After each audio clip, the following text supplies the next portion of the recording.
नमस्ते दोस्तों, कैसे हैं आप लोग। दोस्तों, आज का विषय जो है वो बहुत महत्वपूर्ण है और हिंदी माध्यम के विद्यार्थियों के लिए तो ख़ास तौर पर। दोस्तों, मैंने हिंदी माध्यम से अपनी प्रारंभिक शिक्षा पूरी की, यहाँ तक कि मैंने स्नातक ग्रेजुएशन भी हिंदी माध्यम में किया।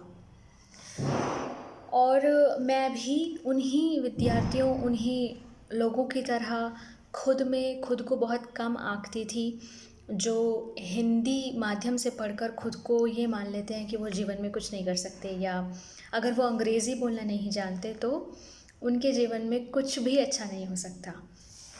पर मेरे लाइफ में इतने सारे चमत्कार हुए हैं।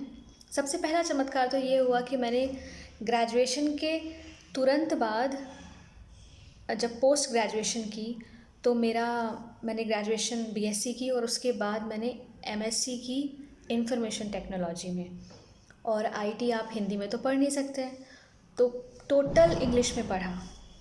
उसके बाद मैंने एमफिल एमटेक सभी कंप्यूटर साइंस में किया और इंग्लिश मीडियम में ही पढ़ा।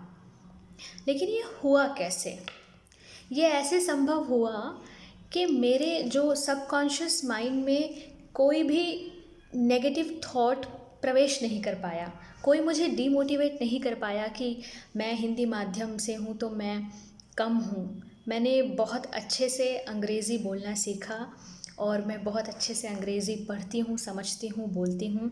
आज इस वीडियो में आपको बोल कर नहीं दिखाऊंगी क्योंकि आज अंग्रेज़ी बोलने का दिन नहीं है, उसके लिए किसी और दिन को रखते हैं।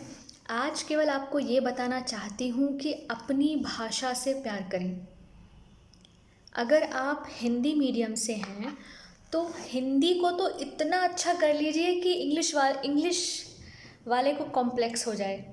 बिल्कुल, ये आपकी शक्ति है, ये वो माध्यम है जिससे आप खुद को एक्सप्रेस कर पाते हैं, आप अभिव्यक्त कर पाते हैं। आप जो हैं उन बातों को रखने का जो प्लेटफॉर्म देती है वो हिंदी है।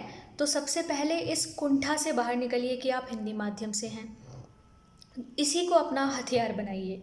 दूसरी बात, अंग्रेज़ी को कैसे अच्छा करना है, तो अभ्यास। जैसा कि मैं कहती हूँ कि करत करत अभ्यास ते जड़मति होत सुजान।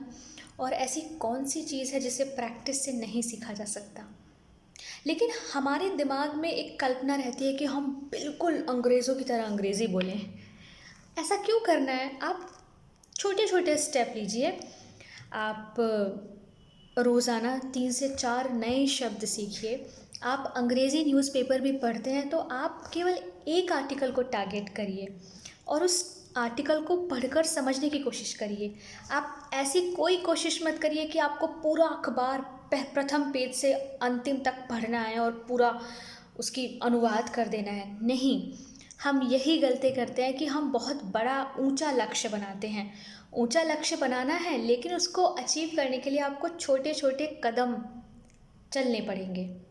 तो आप छोटे कदम चलिए और छोटे कदम चल के अपनी प्रोग्रेस को आप क्या कहते हैं, अवलोकन करिए कि आप कितना आगे बढ़ रहे हैं। तो अंग्रेज़ी सीखने के लिए आप डेली एक आर्टिकल पढ़ें, केवल एक आर्टिकल, और उस आर्टिकल में आप जितने नए शब्द पढ़ते हैं उन शब्दों को जानने की कोशिश करें। इससे आपके दिमाग पर बोझ नहीं रहेगा कि आपको पूरा अखबार पढ़ना है।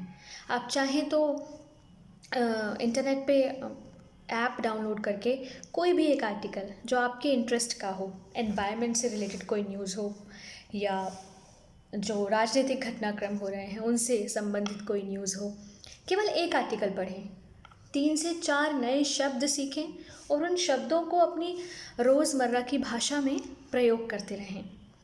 और अपने साथ कोई ऐसा कंपेनियन ढूंढें, या अगर नहीं है तो शीशे में देख के आप बात करने की कोशिश करें। यकीन मानिए, अगर आप ये 3 चीज़ें करते हैं तो आप अपने आप को प्रतिदिन बेहतर स्थिति में पाएंगे। और हाँ, हिंदी पर लगातार काम करें। हिंदी छोटी मोटी भाषा नहीं है, हिंदी को अपना हथियार बनाएं, हिंदी से प्यार करें और गर्व महसूस करें जिस भी भाषा में आप पढ़े हैं। कल फिर एक अच्छे विचार के साथ मिलूंगी। अपना ध्यान रखें, अपने देश का भी ध्यान रखें।